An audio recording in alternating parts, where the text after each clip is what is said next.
So welcome all. Just a quick introduction. My name is Craig Hercott. I'm the Managing Director for Enterprise Improvement Solutions. I'll be the chairperson today. Today's going to be a little bit of a different one. I'm going to hand over to Luke in a sec. So unfortunately, the topic has changed that was actually originally. So I'm hoping that everybody's updated their app and seen there's a slight change in topic. It's due to, I suppose, the presenter wasn't able to make it. So I'm going to hand over to Luke to explain what's happened, and we'll go from there. Thanks, mate. So, Luke Vetalago from RPMGlobal. It's a bit of a good news, bad news session. So the bad news is Tom Gleeson from BHP was supposed to come, obviously got caught up in Queensland with the tropical cyclone, so he had to pull his trip, unfortunately. The good news is we've got one of our asset management experts who's jumped in at the last minute to save the day. So Ian Sedgwick, he's been with our business for over 22, 23 years. He's worked across industries from mining companies, contractors and OEMs all around the world. So we've chosen a topic today that I think is very relevant in the industry, that being maintenance debt. And it actually aligns a lot to the BHP project that Tom was going to talk to you about. If you want any more information about that, come and see me at the booth and I'm happy to walk you through it. But yeah, I'll leave it at that.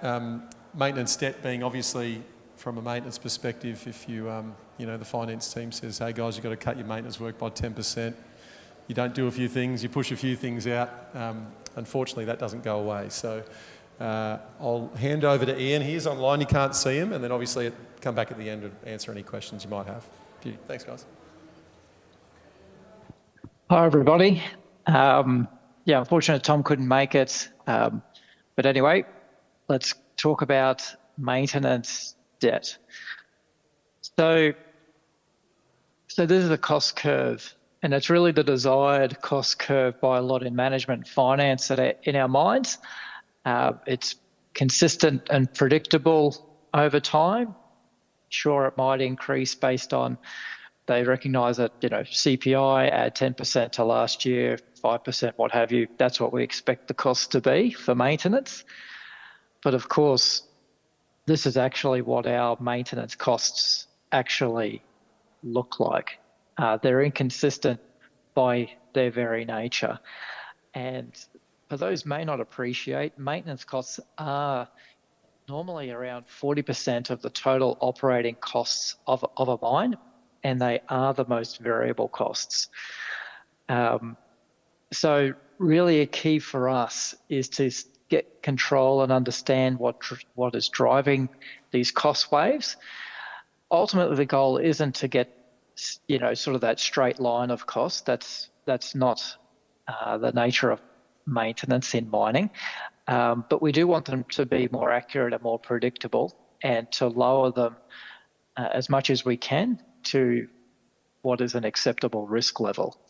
So understanding and managing these costs is critical to controlling the most and largest variable cost of a mine. So to get that under control, we need to get back to and remember some of our asset management principles, which is delivering a sustained level of asset performance to meet corporate goals at an acceptable cost, to an agreed standard, at an acceptable risk over the life of the asset. If you're like me and you think about the sites that you work on, sites you may have visited, often a lot of sites tend to get caught up focusing on short-term costs. And that tends to put the other items there can be at risk.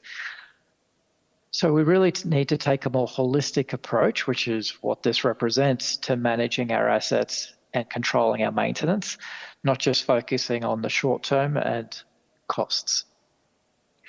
There's a benefit of taking a more holistic approach, and it's backed up by asset management organisations around the world.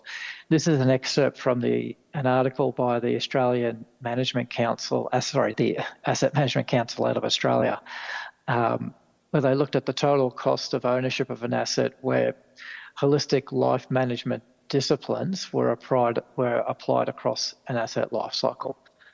what they found was that it's more expensive in the pre-operating phase, but over the asset's life, when you get into the operational and maintenance phase, if you're not doing the right things and not taking a truly holistic approach to manage the life cycle of your assets, it can end up costing you 40% more. It's a big difference, obviously. So what we need to put in place are tools to monitor and track our assets and make those course corrections so we can be on the yellow line and not the orange line, taking a holistic approach to deliver value to the business. So coming back to that cost curve, the decision making that typically takes place, with all our maintenance, there's an inherent risk in all the maintenance that we do. And for every budget, there's always risk. And what often happens is that when we look, come the budgeting cycle, it's looking at the current period and the next reporting period. And management drivers and financial objectives tend to say to us, well, we need to reduce costs, which for maintenance, that means is we have to defer maintenance tasks. They don't just disappear. We actually have to defer them. And what that does is create a future maintenance debt. And inherent is our risks increase. And then, of course, we move to the next financial period, and we've got to make a decision. Do we absorb those costs? So in other words, do we actually perform that work, or do we push them out again? Now, we all know what happens at most sites, don't we? The management and finance say that you've got to cut your costs, keep cutting your costs. And so those costs get deferred, that maintenance gets deferred even further. Our maintenance debt grows even higher, and our risk is peaking. So we're making a lot of short-term decisions to meet some financial objectives, but the pain is there in the long term. It's not taking a holistic approach to managing the assets. It's taking a very short-term and short-sighted approach. So if we're going to get ahead of the cost curve and understand it, being able to communicate it, being able to management and control it, we need to understand what's driving it and to be able to communicate that to management, which is one of the things we're working with BHP around. So when we look at the cost drivers at a high level, there are the maintenance costs, things we plan and schedule that we see materialise in work orders and so on. But there's also the opportunity cost if things aren't planned and aren't scheduled. The rule of thumb is it costs 1.5 to 3 times as much to do breakdown and unscheduled maintenance as it does to do planned maintenance. If not planned, then we're likely to have excess costs for parts because we have to, there might be emergency freight we need to do or pay additional fees, have to buy them from somewhere else that isn't giving us the best price. There's excess delay and for waiting for parts and labour and facilities and tooling and so on. If we're not scheduling, we'll have excess downtime. We'll also, which means obviously production gets impacted, particularly if we're dealing with productive units, not standby units. Equipment need to be reassigned. They might need to bring some other ones in and hire or lease from elsewhere. There's all sorts of things, as we know, that comes with unplanned and unscheduled maintenance. So we know, and we all know this, that planned and scheduled maintenance is cheaper, and by a factor of 1.5 to 3 times cheaper. So how does that impact and drive our cost curve?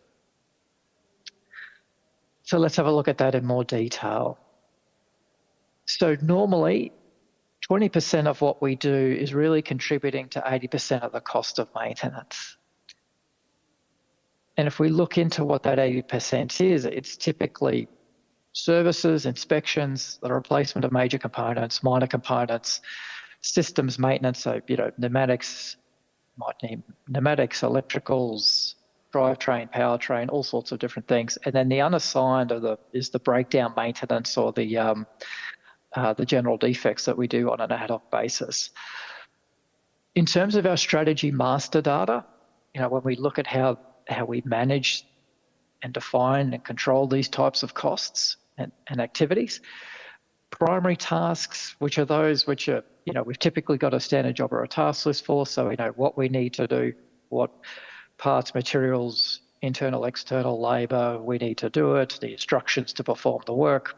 That's all defined. It's usually on a schedule or a target, so we know how often they come up, because there's often long lead times, high cost for this work. Obviously, that's what we're talking about.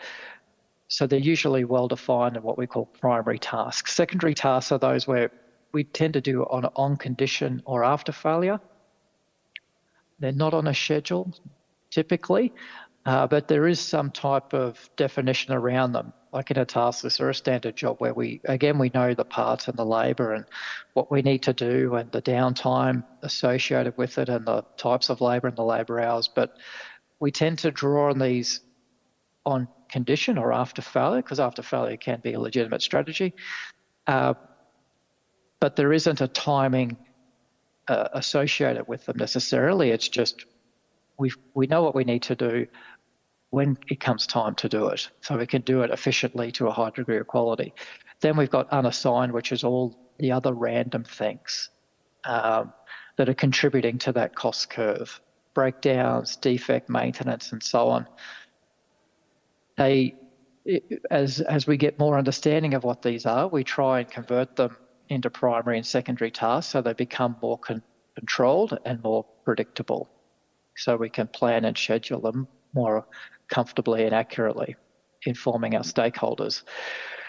Now, that's where that's sort of the goal of where we want to get to. In the 20 years, certainly, that I've been working in the mining industry, a lot of customers that I've worked with, be they OEM dealers, mining contractors, mining companies, tier ones, tier threes, all across the board, usually their starting point is just having a limited amount of primary tasks, services and inspections. And then as they incorporate more advanced management systems, which is giving them better control and understanding of their strategies, their equipment and their maintenance work, they start to build out more primary and secondary tasks, getting towards that target. Remembering that the goal here is to try and increase the amount of planned and scheduled work, which is defined, as opposed to the undefined, unscheduled ad hoc work, which is 1.5 to 3 times higher, which contributes, again, coming back to maintenance debt. So we want to be moving what's sitting in that unassigned to defined primary and secondary tasks to drive those savings. So then whatever master data we have, how do we translate that into future spending to get to have a better understanding of that cost curve to control our debt? So to translate that master data, we take those items and we project them over the anticipated life cycle of the asset.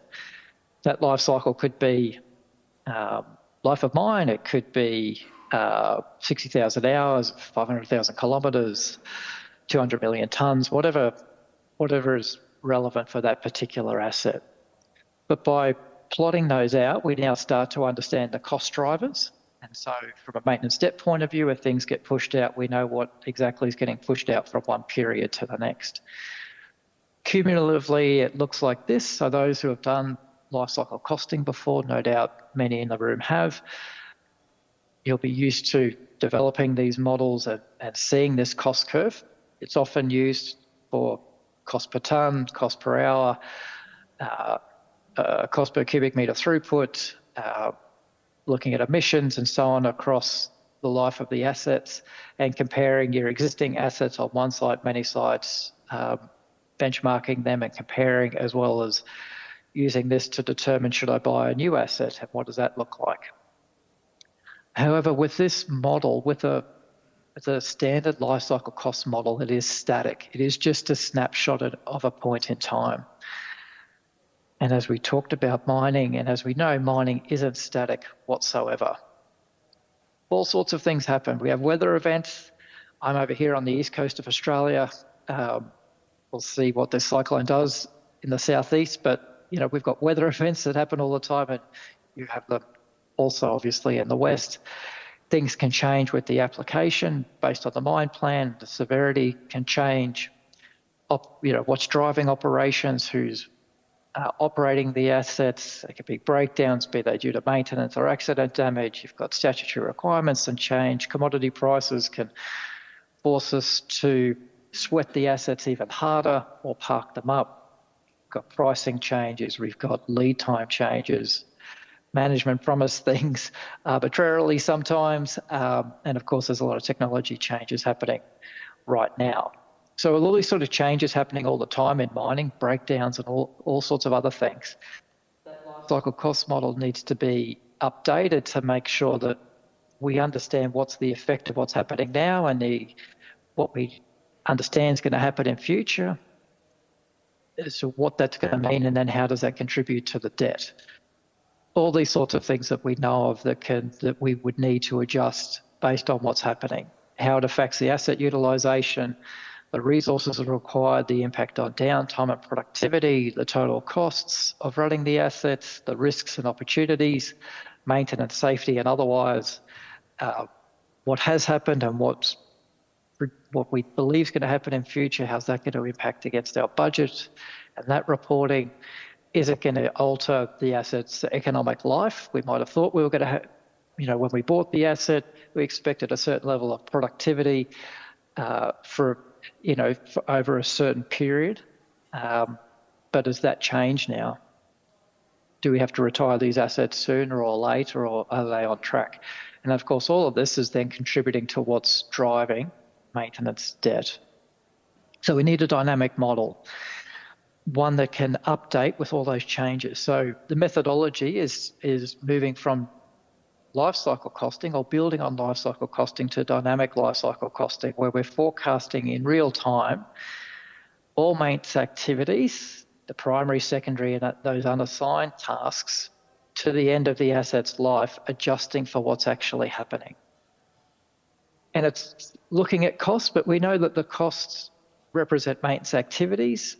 We know that obviously sitting within that is what we require in terms of materials and people, internal and external. We know that every time we've got to intervene, that's usually contributing or adding to, every time we've got to do things, there's downtime associated with that, which has an impact on productivity. And if we're a mining contractor or an OEM or dealer, there might be some revenue implications and impacts on our margin into the future. So it's not just looking about costs. This model not just helps us look at costs, but all these other things. So to walk through a practical example, so if we had an asset that had a 60,000 hour life, now dynamic life cycle costing isn't limited to hours. When you obviously, those who've had experience with it, you can look at cubic meter throughput being the driver of an asset's life, or time, or kilometres, kilowatts, what have you. But in this case, 60,000 hours, we have a component that gets replaced every 20. So we'll replace it at 20, 40, but not at 60 because we're going to retire the asset. And every time we replace the component, it'll cost $100,000. So 200 over the life in this case. Then, so that's our static model. Then we have a work order. So there is an actual replacement of that component. And it's happened early. For whatever reason, it's happened early. And now a static model would assume that the next replacement would be at 40. And we would be on track. And it would also assume that we're going to come out on budget because we've replaced one. We expected to do one by this point. We budgeted 100. We only spent 90. So we're good. But in a dynamic lifecycle costing model, where you could say, okay, well, if we think 18,000 hours is all we're going to get in future, but positively it will only cost us 90, if that's what the new reality would look like, then this is the impact of that over the life cycle. So we will actually do it 3 times, not twice, and it will cost us in total 270,000 for this single component, not 200. So a very different representation of a dynamic lifecycle costing model compared to a static lifecycle costing model. Okay, and this is just one component or one task, be it primary, secondary, unassigned task on one asset. On your site, you've got hundreds, if not thousands of assets, tens of thousands even, maybe more. And of course, correspondingly, you're going to have thousands, 10,000s of these primary, secondary, unassigned tasks. In the case of some companies we work with, millions of these.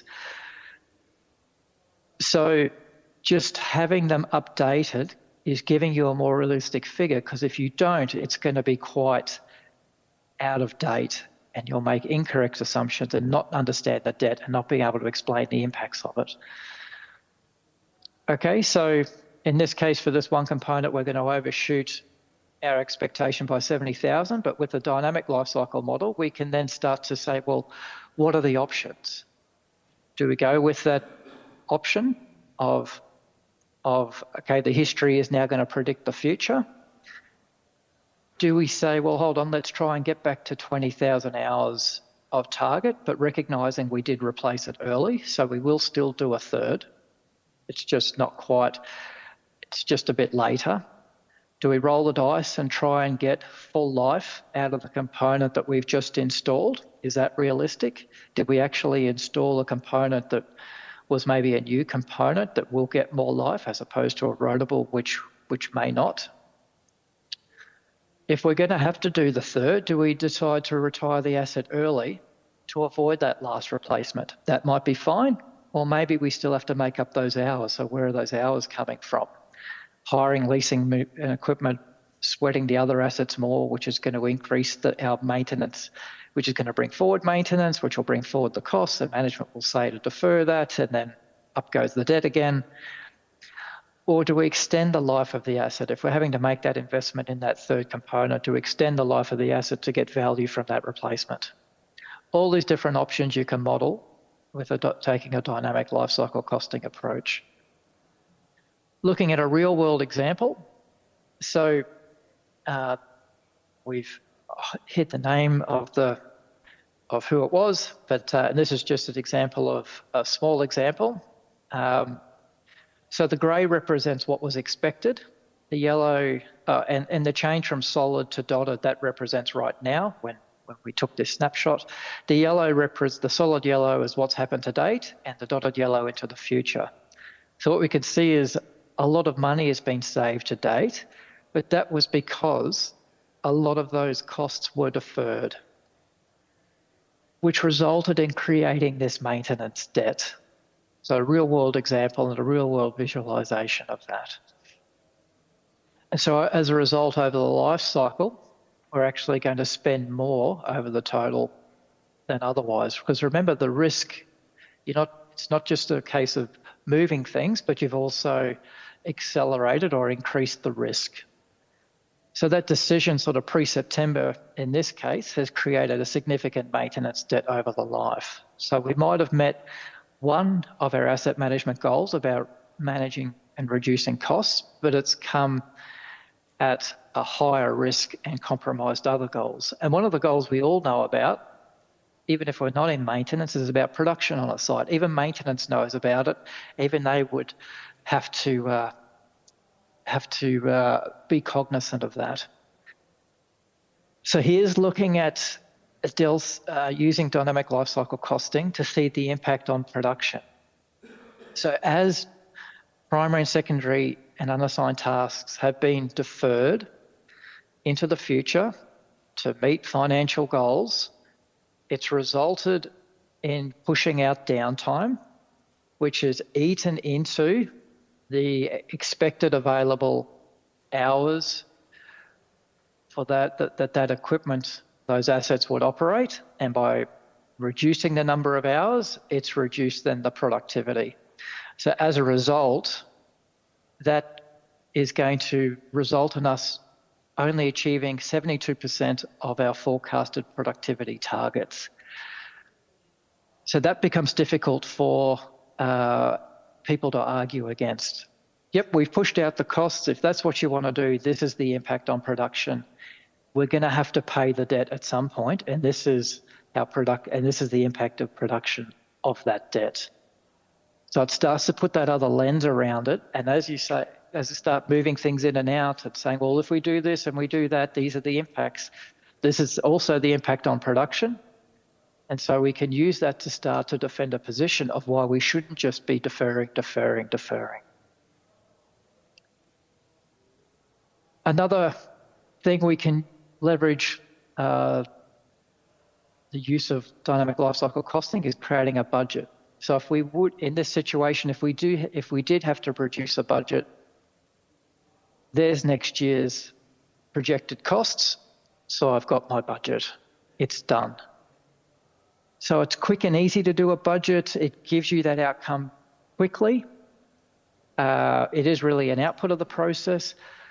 But in doing so, we're understanding what's driven that and the risk associated with it and the impact on production so that we can defend that budget when we're talking to management and finance, and just not having us knowing what all the inherent risks are. We can now actually model it and provide that feedback. So we can we've got a holistic view of what's going on, and we can make the most informed decision and recognise that what we do today is going to have an impact in future, let alone everything else that we are projecting to happen in future. So to summarise, I know that's been quick, but to summarise, so maintenance debt is caused by deferring maintenance into the future. The debt impacts not just future costs, but downtime, productivity, reliability, and of course, potentially safety. Lifecycle modelling helps us understand the planned and unplanned maintenance debt drivers, but a dynamic lifecycle costing approach enables us to monitor and manage maintenance debt and its impacts proactively as conditions change. Mining's dynamic. We don't operate in manufacturing in enclosed, quarantined, controlled environments. We operate in mining, which is dynamic, and so our modelling has to be dynamic if we're going to get this under control. And we can utilise that dynamic lifecycle costing methodologies, insights to produce zero-based budgets rapidly. It's really an output of the process, not an activity that you do separately that takes weeks and weeks and weeks.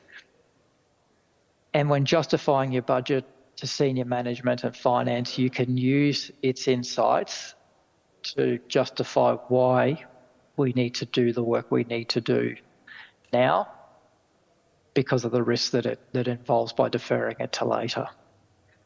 I'm not sure if we have questions. As Luke said, you can come and visit Luke and the team at our booth, and they'll be able to talk more about maintenance debt and experience working with customers here and abroad on that.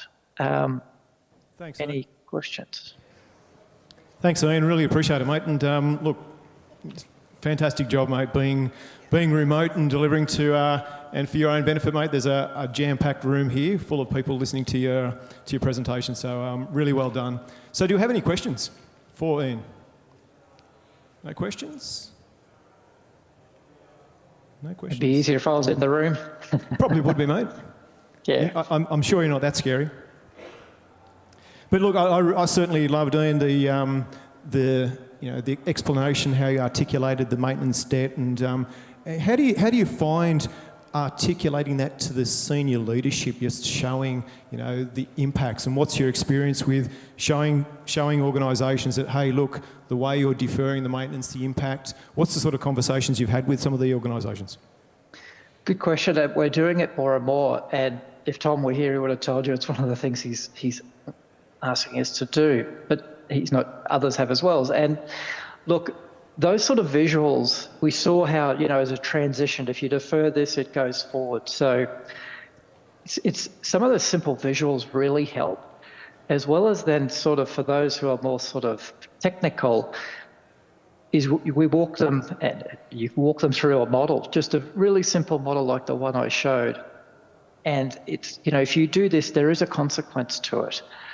And yep, just even simply, Okay, and commodity prices have gone up, management needs to sweat their assets more, let's just buy 10%. What does that do? So understanding those drivers and just, if you change this, this is the impact, you change this, and explaining that those sort of realities, because they're not usually seeing that level of detail. Finance is seeing a level of detail which is sort of cost center, cost element by period. And in a lot of companies, that detail of those sort of accounting codes can be quite high. And others, even though they can be low, it's still grouped. So you can't see what's actually driving some detail within there to push out a large chunk of cost. It might say, oh, yeah, we're spending a whole heap on, we're spending a whole heap on gearboxes, but they don't recognise what actually drives it and moves things out. And the impact of, if you push out that gearbox, it means we have to shut down the plant. And we're not expecting to shut down the plant. And then this is the impact on production. So the cause and effect at a detailed level is really what opens their eyes, getting below the cost center and cost element visualization of maintenance that they're used to. So it's that sort of education that really helps to have, so that you can actually then have a meaningful conversation and sort of help them to join the dots. We have to help them to understand the drivers and join those dots, because they just don't experience it, they don't live it, they don't see the detail underneath those financial codes. Excellent, and really appreciate that, Ian. And look, thanks again for stepping in at the last minute. I'm sure the team here really appreciates the presentation. So just like to thank Ian around the room for his presentation. Thanks, everyone. Enjoy the rest of the conference. And look, can I just remind everybody to go through to your app to put the evaluations through. The team would certainly appreciate that. And if you've got any questions, I know Luke and the team will be at the Prometheus Knowledge Corner to answer any questions. And thanks again for your time. Cheers.